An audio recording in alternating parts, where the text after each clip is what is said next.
வணக்கம் நண்பர்களே. எல்லாரும் இந்த டாடா டிவிஆர் மெர்ஜருக்கு அப்புறமா இப்போ கன்ஃபியூஷன்ல இருக்கிறாங்க. என்ன பண்றது ஏது பண்றதுன்னு சொல்லிட்டு.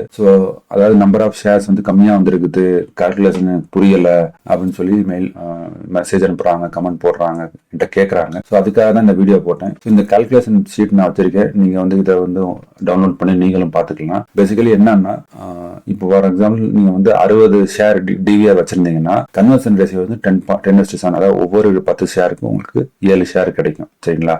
அடுத்து இந்த டோட்டல் டிவிடெண்ட் பெர் டிவிஆர்னு ஒரு கான்செப்ட் இருக்குது. நீங்க அந்த டாடா மோட்டார்ஸ்காரங்க ஒரு மெயில் அனுப்பிச்சாங்க, அதுல இந்த டீடைல்ஸ் எல்லாம் இருக்கும், நீங்க செக் பண்ணி பார்க்கலாம். அப்படி பார்க்கும்போது ஒரு ஷேருக்கு 200 டிவிடெண்ட் கால்குலேட் பண்றாங்க.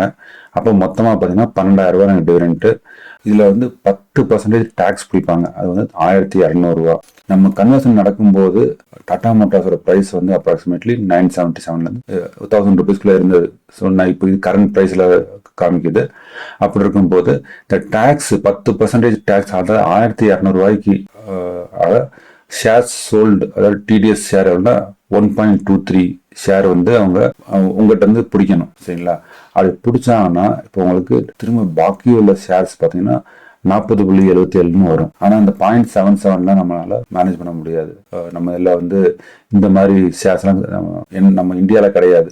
என்ன பண்ணுவாங்க, 0.77 மணியா கன்வெர்ட் பண்ணி உங்களுக்கு பேங்க்ல டெபாசிட் ஆயிடும். டோட்டலா உங்களுக்கு 40 ஷேர் கிரெடிட் ஆகும். உங்களுக்கு புரிஞ்சுன்னு நினைக்கிறேன். புரிஞ்சதுன்னா கமெண்ட் போடுங்க. இது எல்லாத்தையும் ஷேர் பண்ணுங்க. நன்றி, வணக்கம்.